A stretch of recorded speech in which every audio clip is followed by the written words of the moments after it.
Brand new season, new races, new drivers, and a brilliant championship battle. The 2023 season is not one that you're going to forget.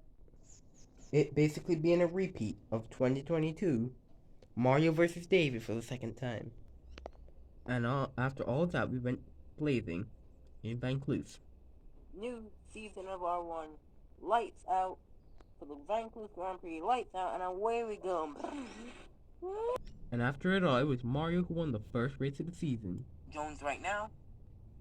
And for the second year running, Mario will look to take the checkered flag and win the Vaucluse Grand Prix. Yeah. As we headed to Elvista, Manson would get a surprise pole position. I'd be aiming for his first race win. He got away from the line good in Elvista. And we're racing. Manson gets off good. It was going good for him, and then something very heartbreaking happened. Oh no, Manson's in the barrier. The pole sticker is in the barrier. Let's see what happens. Oh, this is like a nasty spin. He's in the barrier. David gets a free pit stop. This could really change. What a heartbreak for the person who could have been going for their first win. As we headed into USA, it was all Ford once again. As Mon took out a surprise pole, and then we had a sprint race, and Mon went on to win, and meant had many people thinking, is it possible for him to win the full Grand Prix? Lining up alongside Mario, this was the start. Mon has the best start out of anybody. Coming into turn one, hopefully they don't make contact. He controlled the lead brilliantly, and the Briton would go along to become a Grand Prix winner and win his first race in USA. A Grand Prix wins the United States Grand Prix. Mon is on top. In Usher Arbor, Roger was lining up P2 ahead of his teammate, and then at the start he seized an opportunity and took it. Gloria, I'm bragging right. And the Usher Arbor GP is go, go, go. Down the inside goes Roger or Mario. Excellent start, really. Roger would take advantage and go down the inside of Mario and just control the entire race, and would go on to take and win the Usher Arbor Grand Prix, his first race win of the season. It's his third win in R1. It's Redemption Day, well, night, for Roger Gramsci, who wins the Usher Arbor Grand Prix. Roger, you did it. It would be a good day for the home hero, who now had the championship lead, and all the fans would have pressure on him coming into Messerich. David had an astonishingly good start and would go to dominate the race, and would go on to take a first win at his home race. David Norris, who wins at his home track. The Brit wins in Messerich. David, you've won. Yes, it feels so good to win at my home circuit again.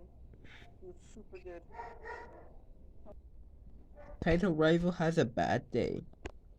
It would be all good at the French Grand Prix, even having a bit of rain in free practice. They would all have a good start until this happened for Mario. Mario having to start further on the grid due to the penalty would end him in some trouble. You're lap 2 coming to the chicane. Oh, Donkey Kong hits Mario. This sadly ended with Mario having to retire, which left a big opportunity for David to get a lot of points in the championship table. Redemption for Mario in Orca. All was going well at the Orca Grand Prix. It would be once again redemption for Mario, who would go on to take his first win since Germany way back at the start of the season. Despite all odds, to come and win the Orca Grand Prix. Wait, that's it, Ford. This was a tricky day in the title race, as Liberton all hell broke loose, with absolute chaos at the restart having multiple things. absolute chaos at the restart.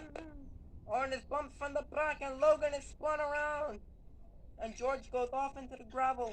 Although Grass has to go in the gravel to avoid that. He's still good though. Nigel also has to avoid that. As well as Kyla. And coming on now, and they've crashed.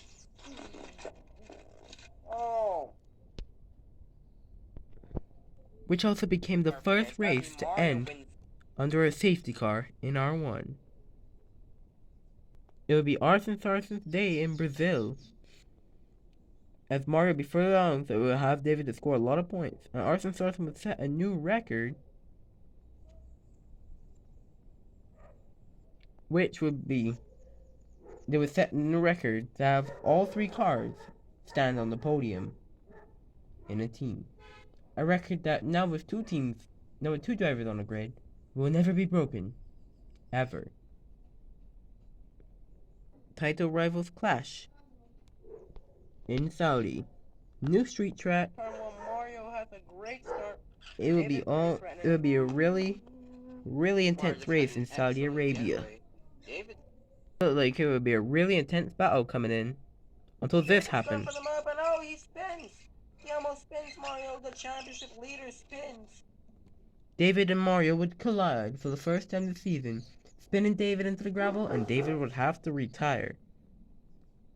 This would make Mario gain a lot of points in the championship fight, and now be with a shot to win it all.